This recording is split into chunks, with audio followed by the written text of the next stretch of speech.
गुरुजी महाराज की प्यारी प्यारी संगत को मेरा जय गुरुजी, शुक्राना गुरुजी, ब्लेसिंग ऑलवेज गुरुजी, लव यू गुरुजी, अनंतम अनंतम शुक्राना गुरुजी। यह जो समय गुरुजी ने बख्शा है, गुरुजी का लख लख शुक्राना। संगत जी, सुबह उठते ही उस परमात्मा का शुक्राना करिए, दोनों हाथ जोड़कर उस मालिक को याद करिए कि तू सबसे बड़ी ताकत है। मैं तुमको याद करता हूँ, ये जीवन देने वाले प्रभु, एक नई सुबह के लिए शुक्रिया। मेरा दिन शुभ हो, मंगल हो, मेरे अंग संग रहना। मैं अपने आप को आपके हवाले करता हूँ। जय गुरु जी। संगत जी, रोज़ अरदास करिए, अरदास करना कभी ना भूलें। अरदास में बहुत शक्तियाँ होती हैं।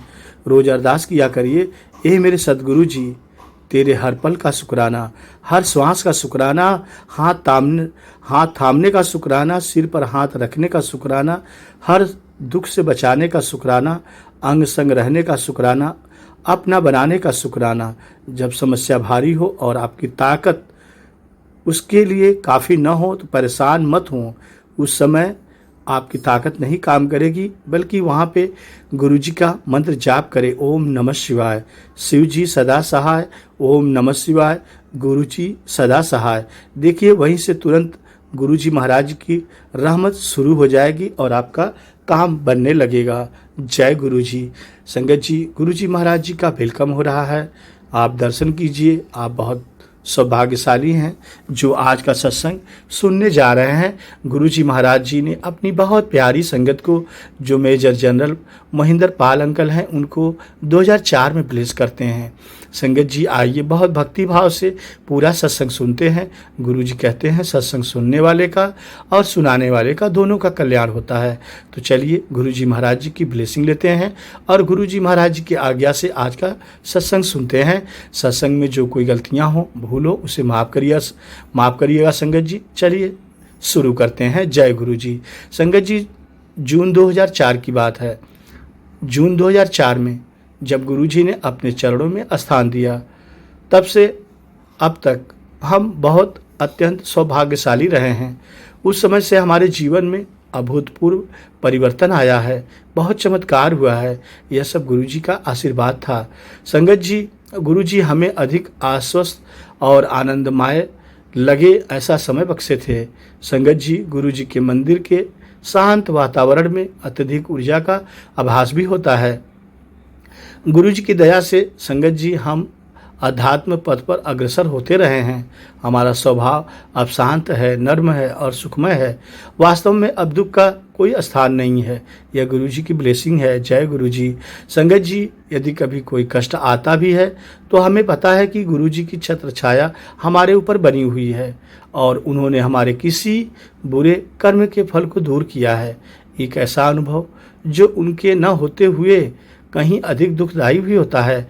संगत जी, गुरुजी की संगत के साथ एक अनूठा बंधन है, जिससे हम अपने आप को एक बड़े परिवार का सदस्य समझते हैं। हमारे स्वाभिमान का स्थान अब नम्रता ने ग्रहण कर लिया है। हमें संगत से वार्तालाप करना अच्छा लगता है, क्योंकि इस प्रकार हम गुरुजी के बारे में बहुत कुछ जान रहे हैं। सीख के इन अनुभव के साथ इस बड़े परिवार में और सदस्यों के साथ पारस्परिक प्रेम भी बढ़ता है। संगत जी, सत्संगों को सुनकर हमें पता लगा है कि गुरुजी को अपने कष्ट बताने की भी आवश्यकता नहीं है। एक हार्दिक प्रार्थना से ही महापुरुष की कृपा हो जाती है। हमें यह भी आभास हो गया है कि गुरुजी से कुछ विनती करने की आवश्यकता भी नहीं है। इस प्रकार वह आशा भरे ही पूर्ण कर दे। संभव है कि वह सबसे अच्छी ना हो।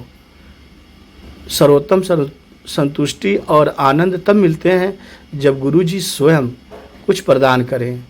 इस ज्ञान के प्रतिकूल जब भी हम दुविधा में होते हैं, हम गुरुजी से कुछ मांग बैठते हैं, क्योंकि हम मनुष्य ही हैं और मांगना हमारा स्वभाव है। गुरुजी वह आकांक्षा पूर्ण भी कर देते हैं। मेरी पत्नी, हमारे पुत्र और मैंने गुरुजी के पास जाना एक साथ प्रारंभ किया था। मेरी पत्नी और पुत्र को शीघ्र ही गुरुजी में विश्वास हो गया था। मेरा संशय बना रहा, लेकिन मैं विश्वास नहीं कर पा रहा था। इसलिए संगत जी, मैंने गुरुजी के सामने एक शर्त रख दिया, जो मुझे शर्त नहीं रखना चाहिए। जय गुरु जी।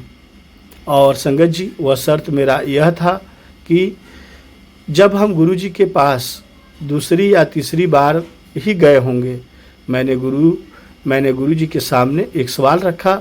वह सवाल मेरे मन में था और मैंने मन में गुरु जी से कहा, मैं आपको तब गुरु मानूंगा जब आप चंडीगढ़ में एक व्यापारी के पास से मेरे अटके हुए मेरे 5 लाख रुपए वापस दिला देंगे, तब मैं आपको असली गुरु मानूंगा। संगत जी, ईश्वर हो या गुरु हो, कोई भी हो, शर्त नहीं लगानी चाहिए, परंतु मैं ठहरा एक मनुष्य और मैंने शर्त लगा रखी। और संगत जी, कुछ दिन बाद संगत में आने के बाद मुझे लगा कि गुरु जी के सामने केवल कुछ धन के लिए ऐसी शर्त रख कर मैंने बहुत बड़ी भूल कर दी थी। मैं फिर गुरु जी से विनती कर क्षमा याचना करने लगा और कहने लगा कि इस धन के लिए मुझे आपकी सहायता नहीं चाहिए। मैंने जो शर्त रखी वह शर्त मैं वापस ले रहा हूँ। संगत जी, 1 सप्ताह के बाद जब मैं बंगलौर में था, मुझे उस व्यापारी का फ़ोन आ गया।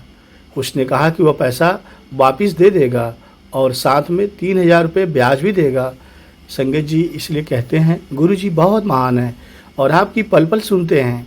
देखिए, मैंने एक छोटी सी अरदास लगाई और गुरु जी ने पल भर में उसको पूरा कर दिया, जबकि उस शर्त के अनुसार मैं बहुत शर्मिंदा था कि गुरु के सामने एक ऐसी शर्त, परंतु गुरु जी तो प्रैक्टिकल गुरु जी हैं, करके दिखाते हैं। संगत जी, उसके बाद गुरु जी की ब्लेसिंग हमें मिलने लगी और गुरु जी की सुगंध आई। प्रारंभिक दिनों में जब भी हम बड़े मंदिर जाते थे, मेरी पत्नी और मेरे पुत्र को गुरु जी की बहुत तीव्र सुगंध आती थी और मुझे नहीं आती थी। संभवतः मैं गुरु जी में इतना विश्वास नहीं करता था, शायद इसलिए ऐसा हो रहा था। और संगत जी, 1 महीने के बाद रात को सैया पर लेटे हुए मैं सामने गुरु जी का चित्र देख रहा था। उनके बारे में सब अति सुंदर सत्संग सुनने के बाद भी उनमें संशय के भाव रखने के लिए मैं क्षमा याचना कर रहा था और मन ही मन उनका सच्चा भक्त बनने का वचन भी ले रहा था। इससे पहले मैंने कभी इतनी निष्कपट प्रार्थना नहीं की होगी। अचानक मेरे तकिए से उनकी तीव्र सुगंध आई, जिसकी पुष्टि मेरी पत्नी ने भी की थी। अति उदार गुरुजी ने मेरी प्रार्थना सुन ली थी और मैं उनका सच्चा सेवक बन गया था। संगत जी, उसके बाद मैंने कभी भी पीछे मुड़कर नहीं देखा कि क्या हो रहा है, बस अब सिर्फ आगे ही देखा कि गुरुजी ही मेरे अतीत हैं, भूत हैं, भविष्य हैं, वर्तमान हैं, तीनों लोगों के स्वामी हैं, यही करता धरता है। मैंने अपने आप को गुरुजी के लिए पूर्ण रूप से समर्पण कर दिया कि गुरुजी महान हैं, इनके जैसा महान कोई नहीं है। अब इन्हीं के छत्र छाया में मुझे रहना है, चाहे सुख में रखें चाहे दुख में रखें। संगत जी, अनुपस्थिति पुत्र के लिए लड्डू गुरुजी का आशीर्वाद बना। मेरा बेटा समर एक नाविक है, वह अपने जहाज पर चला गया था। गुरुजी अक्सर मेरी पत्नी बब्बू से उसकी कुशलता के बारे में पूछते रहते थे। एक शाम को हम गुरुजी के बड़े मंदिर में थे। गुरुजी कहीं बाहर गए हुए थे और हम गुरुजी की प्रतीक्षा कर रहे थे। वह रात्रि को 1 बजे लौटे और संगत में लड्डू बांटने लगे। उन्होंने प्रत्येक भक्त को 1 लड्डू दिया। मेरी पत्नी को उन्होंने 2 लड्डू दिए। मेरी पत्नी खुशी खुशी से मेरे पास आई और बोली कि गुरुजी ने हमारे बेटे के लिए भी 1 लड्डू दे दिया है।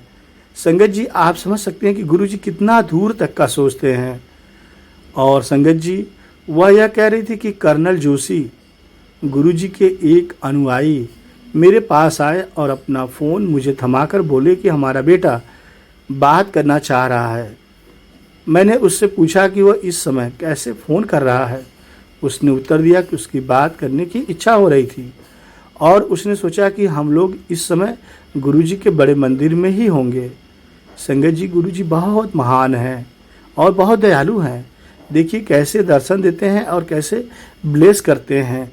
कोई पास में है तो उसको भी ब्लेस करते हैं, जो दूर है गुरुजी उसको भी ब्लेस करते हैं। इसीलिए कहते हैं कि गुरुजी हर पल अपनी संगत के अंग संग ही रहते हैं। संगत जी, पत्नी के रोग हरण कैसे करते हैं गुरुजी? मेरी पत्नी 3 बार गुरुजी की दया से स्वस्थ हुई है। सन 1981 में वह मेनियर रोग से पीड़ित थी। इसमें कान से अंदर के प्राकृतिक तरल का असंतुलन हो जाता है। इससे उसको सिर में चक्कर और आधाशीशी के दर्द होते रहते थे। भारत और अमेरिका में करवाई हुई चिकित्साएं असफल रहीं। सन 1982 में एक होम्योपैथी औषधि की सहायता से उसे दबाया जा सका। जब तक वह औषधि लेती रहती थी, लक्षण कम हो जाते थे। गुरुजी की संगत में 1 माह जाने के बाद उसने गुरुजी से मन ही मन निवेदन किया कि वह अब यह होम्योपैथिक औषधि कभी नहीं लेगी। उसे स्वस्थ करना अब उनके हाथ में ही है। औषधि छोड़ने पर उसकी वेदना अति तीव्र हो गई, परंतु उसने वह दवाई नहीं ली। यह 15 दिन तक चलता रहा और संगत जी, उसके बाद वह जिस प्रकार से शुरू हुए थे उसी प्रकार से एकदम समाप्त हो गए। उसके बाद आज तक वह फिर कभी नहीं हुए। संगत जी, इसीलिए कहते हैं गुरुजी बहुत दयालु है, बहुत महान है। पल भर में हमारी सुनते हैं और जिन चीज़ की आवश्यकता होती है गुरुजी समय आने पर उसे पूरा भी करते हैं। जय गुरुजी। और संगत जी, अप्रैल 2005 की बात है। अप्रैल 2005 में बब्बू की आंख में काले धब्बे होने लगे। नेत्र डॉक्टर ने उसका परीक्षण करने के पश्चात बताया कि उसका दृष्टि पटल सूजा हुआ है और यदि उसे तुरंत स्टीरॉयड की गोलियां खाना आरंभ नहीं की तो वह अब दृष्टि खो भी सकता है, किंतु इन्हें खाने से उसका अप्रकट तपेदित रोग उभर सकता था। अतः उसे उसकी भी चिकित्सा करानी पड़ेगी। यह सुनकर वह चिंतित हो गई। चूंकि हम गुरुजी से सीधे इसका उल्लेख करने में झिझक रहे थे, एक अन्य महिला गुरुजी की दीर्घकालीन भक्त थी। गुरुजी को इसके बारे में बताया। फिर भी जब बब्बू ने उनसे आज्ञा ले रही थी, गुरुजी कुछ नहीं बोले।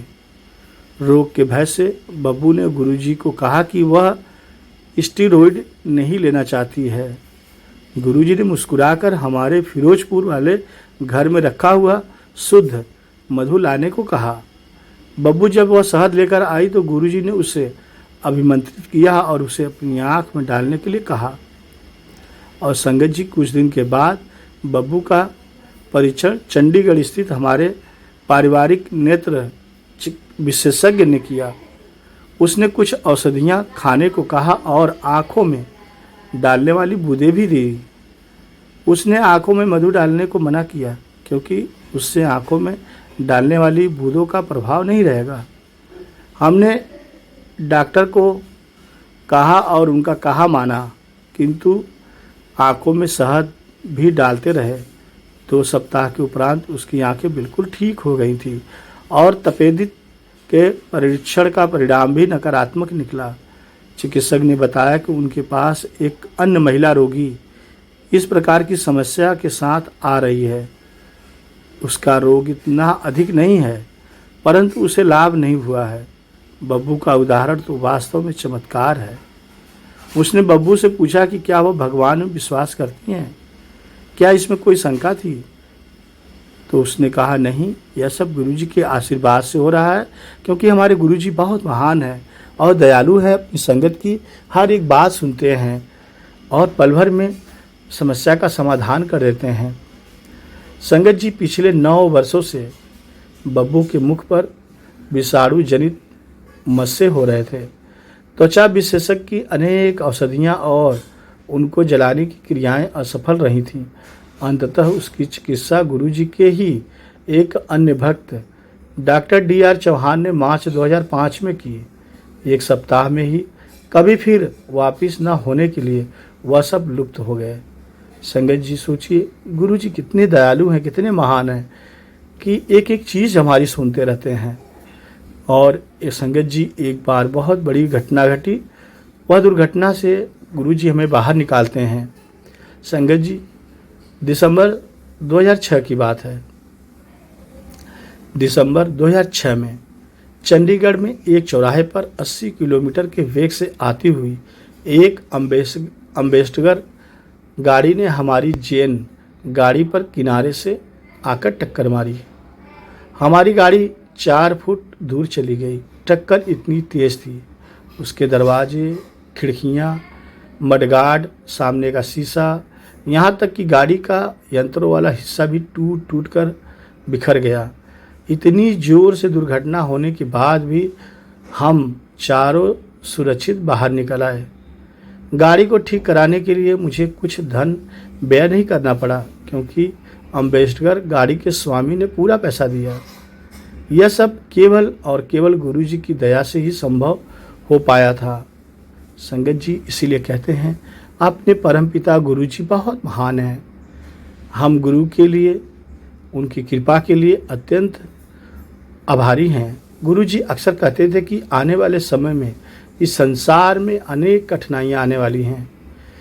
कोई किसी की सहायता नहीं करेगा, चाहे वह उसका अति घनिष्ठ संबंधी, भाई बहन या कोई अन्य क्यों ही न हो। केवल गुरुजी की संगत के इस परिवार में ही सुख, शांति और चैन मिल पाएगा। कहने की आवश्यकता नहीं है कि हम उनकी संगत के सदस्य होकर और उनकी दया के पात्र बनकर सौभाग्यशाली हैं। ओम नमः शिवाय। शिव जी सदा सहाय। ओम नमः शिवाय। गुरु जी सदा सहाय। संगत जी, गुरु जी महाराज जी अपनी प्यारी संगत मेजर जनरल मोहिंदर पाल अंकल को बहुत ब्लेस किए। गुरु जी महाराज जी का लख लख शुक्राना। इतने दयालु हैं, परमपिता परमेश्वर हैं, अपने भक्तों की एक एक पल की खबर रखते हैं और जब उचित समय आता है तो गुरु जी महाराज जी अवश्य ब्लेस भी करते हैं। इसलिए संगत जी, हमें गुरु जी में अनंत विश्वास करना चाहिए। गुरु जी हमारे रक्षक हैं। संगत जी, चंडीगढ़ की बात है। चंडीगढ़ में 1991 में SK चंदर हैं अंकल जी, जो गुरु जी ने उनको बहुत ब्लेस किया है। और SK चंदर जी ने बताया कि एक सहकर्मी के कक्ष में गुरुजी से मिलने के बाद मैं सदा उनका अनुयायी रहा। उस समय मैं आयकर पुनर्विचार अधिकरण का अध्यक्ष था। उस समय से भले ही मैं संगत में आऊं या नहीं आऊं, वह सदा मेरे मन में बसते हैं। मेरे लिए यही उनका आशीर्वाद रहा है। संगत जी, कुछ वर्ष पूर्व मैंने अपने आप को गुरुजी पर एक कविता लिखते हुए पाया। यद्यपि मैं लिख लेता हूँ, मैं अंग्रेजी भाषा का कवि नहीं हूँ, किंतु उस दिन एक अज्ञात शक्ति मुझसे लिखवा रही थी। उनके जन्मदिवस के उपलक्ष्य पर उसकी सैकड़ों प्रतिलिपियाँ बनी और उसे गुरुजी के भक्तों में बांटा गया। संगत जी, जनवरी 2006 की बात है। जनवरी 2006 में मैं अकस्मात रुग्ण हो गया। मुझे ज्वर था और अपने कमरे में अचेतनावस्था में पाए जाने से पूर्व 2 बार उल्टी भी कर चुका था। स्ट्रेचर पर मुझे सीधे अपोलो चिकित्सालय के गहन सेवा केंद्र में ले जाया गया था। डॉक्टरों के एक दल ने परीक्षण करने के बाद पाया कि गुर्दे के संक्रमण ने पूरे शरीर को ग्रसित कर दिया है। मेरे गुर्दे और यकृत ने काम करना बंद कर दिया था। मेरे हृदय का आकार बढ़ गया था और मेरी आंतों से रक्त स्राव हो रहा था। मस्तिष्क प्रभावित हो गया था और मुझे सांस लेने में दिक्कत, ज्वर मेरा बढ़ रहा था। इस आधार पर डॉक्टरों ने मेरे जीवन की आशा अब छोड़ दी थी और यह मेरे परिवार को भी बतला दिया था कि इनका बचना मुश्किल है, इनकी मृत्यु कभी भी आ सकती है। संगत जी, उन्होंने कहा था कि यदि मैं अगले 24 घंटे तक जीवित रह पाया तो कुछ आशा की जाती है, अन्यथा मेरी मृत्यु नज़दीक आ रही है। संगत जी, गहन सेवा केंद्र में चिकित्सक मेरे साथ लगे रहे, लगातार मेरी दवा कर रहे थे। एक दिन प्रातः 4 बजे जब मैं अर्ध चेतना में था और नर्स कोई विशेष शीरा ढूंढ रही थी, तो मैंने एक चिकित्सक को कहते हुए सुना, मैंने सब संभव कर लिया है पर कुछ नहीं हो रहा है। मैं भयभीत हो गया हूँ कि कैसे इस पेशेंट को बचाया जाए। संगत जी, वहाँ लेटे हुए अपने अस्थिर मन से मैं गुरुजी से संपर्क स्थापित करने का प्रयत्न कर रहा था, क्योंकि मैं समझ गया था कि अब डॉक्टरी फेल हो चुकी है। और संगत जी, उस दिन मैंने उनके उस स्वरूप पर ध्यान केंद्रित किया जिसमें वो अपने दोनों हाथ अपने मुख पर रखे हुए हैं और जैसे गूढ़ सोच में हैं।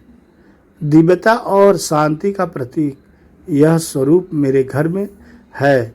जैसे ही यह चित्र मेरे मन में आया, मैंने तुरंत अपने शरीर और मन में अद्भुत राहत का अनुभव किया और मेरा स्वास्थ्य लाभ आरंभ हो गया। मेरा वजन 25 किलो घट गया था।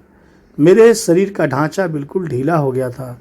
कई महीनों तक मैं चल या बात नहीं कर पाया। मेरा उपचार कर रहे डॉक्टर ने पूछा, आप कैसे बच गए? क्योंकि डॉक्टर को आशय लग रहा था कि मेरा बचना मुश्किल है, इसलिए डॉक्टर ने सवाल किया, आप कैसे बच गए? आपसे अधिक आयु के व्यक्ति का भी ऐसे लक्षणों के साथ बचना कठिन होता है, परंतु आप कैसे बच गए? संगत जी, चिकित्सक को पता नहीं था कि मेरे रक्षक तो गुरुजी हैं। गुरुजी महाराज कुछ भी कर सकते हैं। और संगत जी, गुरुजी महाराज एम्पायर स्टेट से सब नियंत्रित कर रहे थे। वह मुझे देख रहे थे, मेरी चिंता को ख़त्म कर रहे थे, मेरी उस पीड़ा को ख़त्म कर दिए और मुझे पूरी तरह से गुरुजी ने ब्लेस कर दिया। संगत जी, गुरुजी महाराज जी जब देने पे आते हैं तो इतना देते हैं कि आप कभी कल्पना भी नहीं कर सकते। इसलिए गुरुजी महाराज जी का अनंतम शुक्राना कीजिए कि हमें इस मानव जीवन में ऐसे परम दयालु गुरु हमारे जीवन में आए हैं, हमें मिले हैं, हमारी रक्षा कर रहे हैं। स्वप्न में शल्यक्रिया हृदय रोग भी गुरुजी कैसे लुप्त करते हैं, सुनते हैं। संगत जी, 1997 और 98 का यह सत्संग है यश के बहल अंकल का। गुरुजी ने यश के बहल अंकल को बहुत ब्लेस किए और यश के बहल अंकल ने बताया 1997-98 में लिखते हैं कि मुझे परिवार सहित गुरुजी से मिलने का सौभाग्य प्राप्त हुआ। यह मेरे एक मित्र के कहने पर संभव हुआ जो गुरुजी से आशीर्वाद प्राप्त करने के पश्चात अत्यंत प्रभावित हुए थे। इस अवधि में मेरी पत्नी नीता हृदय रोग से पीड़ित रहती थी। मैं उसे हमारे पारिवारिक डॉक्टर के पास ले जा भी चुका था। उन्होंने ईसीजी और टीएमटी के साथ कुछ अन्य परीक्षण भी करवाने को कहा था। ईसीजी के परिणाम सही नहीं थे। टीएमटी में एक गतिशील पट्टे पर उसे चलना था, किंतु वह उस पर 1 मिनट भी नहीं चल पाई थी। उसका रक्तचाप 2000 से ऊपर पहुंच गया और चिकित्सक ने परीक्षण रोक दिया था। पारिवारिक चिकित्सक को बताने पर उन्होंने स्ट्रेस थैलियम परीक्षण करवाने को कहा। मैंने सीताराम भारतीय चिकित्सालय में परीक्षण के लिए नियुक्ति ले ली थी। स्ट्रेस थैलियम परीक्षण से पूर्व हम गुरुजी महाराज जी से मिलने बड़े मंदिर गए और उन्होंने मेरी पत्नी के स्वास्थ्य से मैंने अवगत कराया। गुरुजी ने बड़े ध्यान से पूरा मेरा वृतांत सुना और फिर मेरी पत्नी का हाथ पकड़कर उसे बड़ी जोर से झटका दिया।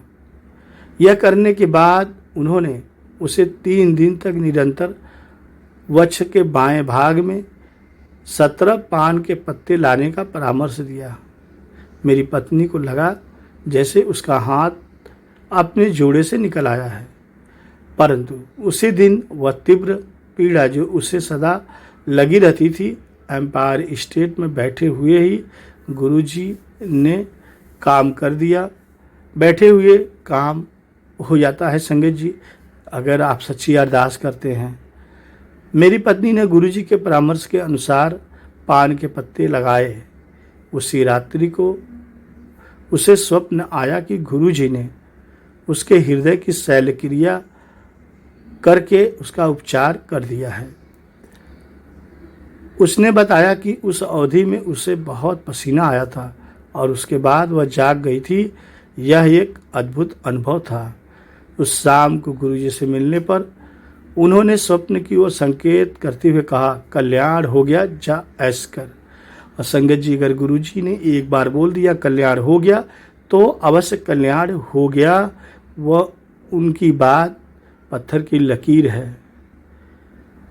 संगत जी, हमने गुरुजी को थैलियम परीक्षण के बारे में नहीं बताया था, जिसके लिए सीताराम भारतीय चिकित्सालय से भी समय भी ले लिया गया था।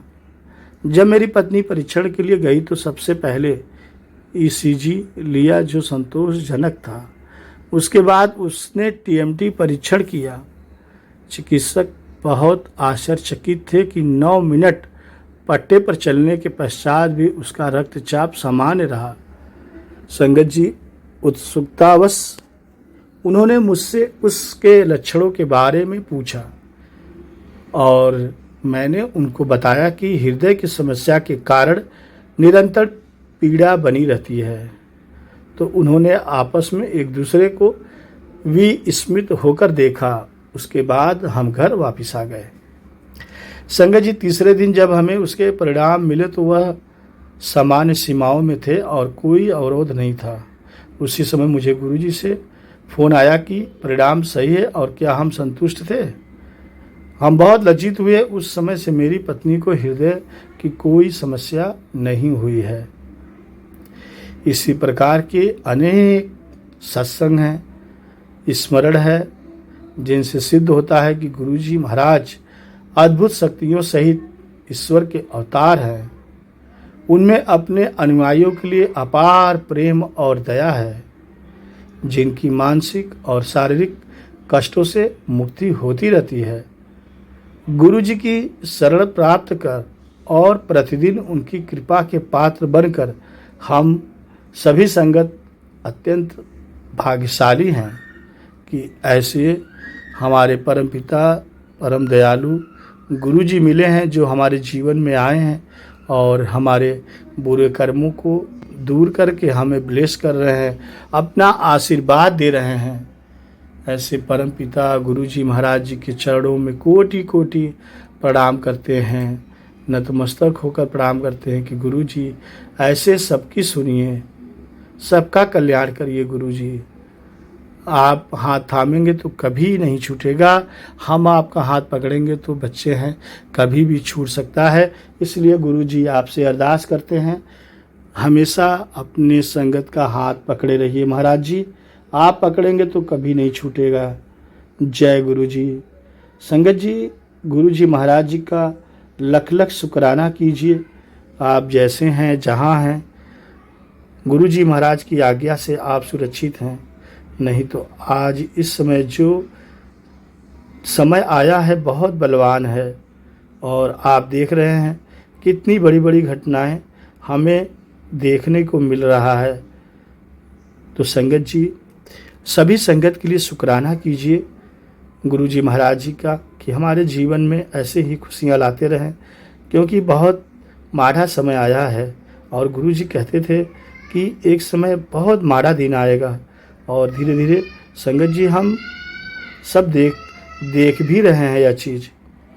अभी आपने एरोप्लेन देखा अहमदाबाद में, जो अहमदाबाद से लंदन जा रही थी, उड़ते ही 650 फीट उड़ी थी और क्रैश हो गई। 400 स्पीड से नीचे आई थी और एक सरकारी हॉस्पिटल जो था, हॉस्टल था, वहाँ छात्र पढ़ रहे थे, जाके वहाँ पे टकराई, क्रैश हो गई, जिसमें 242 लोगों की मृत्यु हुई थी और अन्य लोगों की भी मृत्यु हुई थी। पहलगाम घटना हमने देखा और बद्रीनाथ में, अमरनाथ में अभी आपने देखा कि एक वहाँ भी जो है प्लेन क्रैश हुई, जिसमें 7 लोग मारे गए, वह हेलीकॉप्टर था।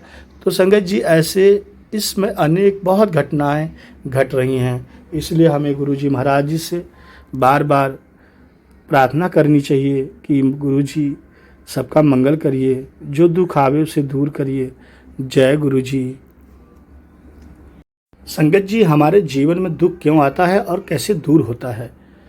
संगत जी, एक शिक्षा है, जो किसी का दुख देख दुखी होता है और उसका भला सोचता है वह हंस है, और जो किसी को दुखी देखना चाहता है, किसी का दुख जिसे सहन नहीं होता है, वह कौवा होता है।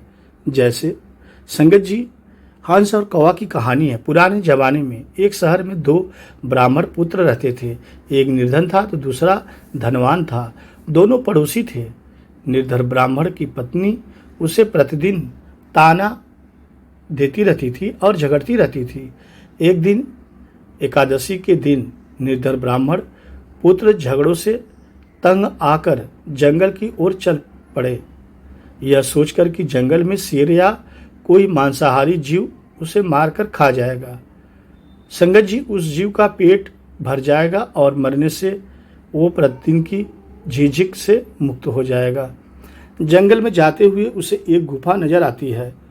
वो गुफा की ओर जाता है। गुफा में एक शेर सोया होता है और शेर की नींद में खलन न पड़े इसके लिए हंस का पहरा होता है। हंस जब दूसरे से ब्राह्मण पुत्र को आता देखता है तो चिंता में पड़ जाता है। सोचता है, ये ब्राह्मण आएगा, शेर जगेगा और इसे मारकर खा जाएगा। संगत जी, 11 एकादशी के दिन मुझे पाप लगेगा, इसे बचाए कैसे, यह सोचने लगा। उसे एक उपाय सूझता है और वो शेर के भाग्य की प्रशंसा करता रहता है और कहता है, वो जंगल के राजा, उठो जागो, आज आपके भाग्य खुल गए हैं। संगत जी, 11 के दिन खुद विप्रदेव आपके घर पधारे हैं। शीघ्र उठे और इन्हें दक्षिणा दे, इन्हें रवाना करें, आपका मोक्ष हो जाएगा। ये दिन दोबारा आपके जीवन में कदाचित ही आए। आपको पशु योनि से छुटकारा मिल जाएगा। शेर दहाड़ कर उठता है। हंस की बात उसे अच्छी लगती है और पूर्व में शिकार हुए मनुष्यों के गहने थे, वे सब के सब उस ब्राह्मण के पैरों में रख शीश नवाता है, जीभ से उनके पैर चाटता है। हंस ब्राह्मण को संकेत करता है, विप्रदेव, यह सब गहने उठाओ और जितना शीघ्र हो सके वापस अपने घर जाओ। ये सिंह है, कब मन बदल जाए कुछ भरोसा नहीं है। ब्राह्मण बात समझता है और घर लौट जाता है।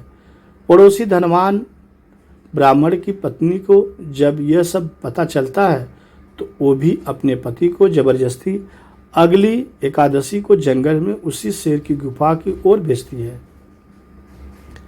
अब शेर का पहरेदार बदल जाता है। नया पहरेदार होता है कौवा। जैसे कौवे की प्रवृत्ति होती है वैसा ही सोचता है, बढ़िया है, ब्राह्मण आया, शेर को जगाऊं। शेर की नींद में खलल पड़ेगी तो शेर गुस्साएगा, ब्राह्मण को मारेगा तो कुछ मेरे भी हाथ लगेगा, मेरा भी पेट भर जाएगा। ये सोच के तो काँव काँव काँव चिल्लाता है। शेर को गुस्सा हो जाता है और गुस्से में उठता है। दूसरे ब्राह्मण पर उसकी नज़र पड़ती है। उसे हंस की बात याद आ जाती है। वो समझ जाता है कौवा क्यों काँव काँव कर रहा है। वो अपने पूर्व में हंस के कहने पर किए गए धर्म को खत्म नहीं करना चाहता, पर फिर भी नहीं, शेर होता है, जंगल का राजा होता है। वो दहाड़ कर ब्राह्मण को कहता है, हंस उड़ सवर गए और अब काग गए भय प्रधान। तो विप्रा धीरे धीरे जाओ, मैं किनाई जिजमान। अर्थात कह रहा था